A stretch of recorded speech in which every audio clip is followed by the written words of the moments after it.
Sorry. My question is to Shashi Tharoor. Happy Onam first. Oh, thank you. You too. You mentioned about Britain. Mentioned that Britain left India in a worse off condition than had it been without Britain. You also mentioned about reparation from Britain. What about the skills in engineering and manufacturing India acquired, the administrative and democratic processes it inherited, the infrastructure left behind, and most of all, the rapid education of the Indian people, of which you are an excellent example? Surely, no one can price these intangible values that were gained during the British rule in India and propelled the country to its present position as one of the leading countries in the world. Finally, one more question. I'm doing a Geoffrey Robertson here. In your opinion, where would India be today if the British did not step into India?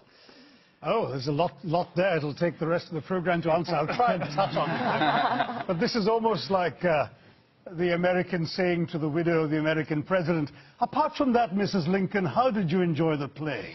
I mean, you know, really, the British came to one of the richest countries in the world, accounting for 27% of global GDP in 1700, 23% in 1800, and over 200 years of exploitation, depredation, loot and destruction, reduced it to a poster child for third world poverty, just over 3% of global GDP, 90% of the population living below the poverty line when the British left in 1947, a literacy rate, you speak of education, a literacy rate below 17%, and a life expectancy of 27.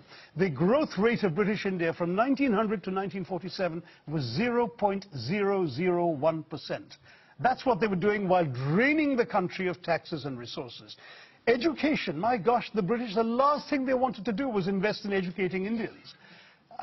Will Durant, the American historian traveling in India as late as 1930, pointed out that the entire expenditure of the British on education in India, from the nursery level to the highest universities, was less than half the high school budget of the state of New York. All the Indian institutes of technology, the engineering achievements you're talking about, were established after independence by the government of India. There is simply no comparison between the accomplishments of India rising from the ashes the British left us in and what was done in 200 years. I've given many figures. Just take one example, the textile industry, because India was a huge exporter of For 2,000 years, it was the world's leading exporter. What happened? In fact, in the Roman Empire, there are debates recorded by Pliny the Elder of Roman senators complaining about the amount of the Roman Empire's gold that was being sent off to India because of the tastes of Roman women for Indian muslins, linens, and cottons. But was it just modernism, the Industrial Revolution, that destroyed it, or was it something else? No, that's the excuse that apologists like to make, that, you know, oh, it's not our fault, you just missed the bus for the Industrial Revolution. Well, we missed the bus because you threw us under its wheels, is what I tell the Brits. I mean, the fact is, in the name of free trade, the British came in and destroyed the free trade that had made India a leading exporter of textiles. The British soldiers smashed the looms so people couldn't practice their craft. They imposed punitive duties and taxes on the export of Indian textiles while lifting duties on the import of British cloth. And they achieved a captive market at the point of a gun. This is not exactly free trade, as you can imagine. Cities like Murshidabad and Dhaka in the subcontinent were depopulated. In one notorious incident, weavers had their thumbs cut off, so when the looms were repaired, they couldn't weave again. Textiles were systematically destroyed as an industry by the British. And that's only one example of many. Well, I'm going to quickly go back to our question. Now, Kevin, do you accept that perhaps the British weren't quite as benign as you just suggested? Please read the book, Kevin. There's a lot more there. I've got the book. I'll bring Laurie in here. He gave a speech along these lines to the Oxford Union, got wild applause from the students and others sitting around the Oxford Union Hall. And I'm just wondering, have young Brits come to terms with their colonial past?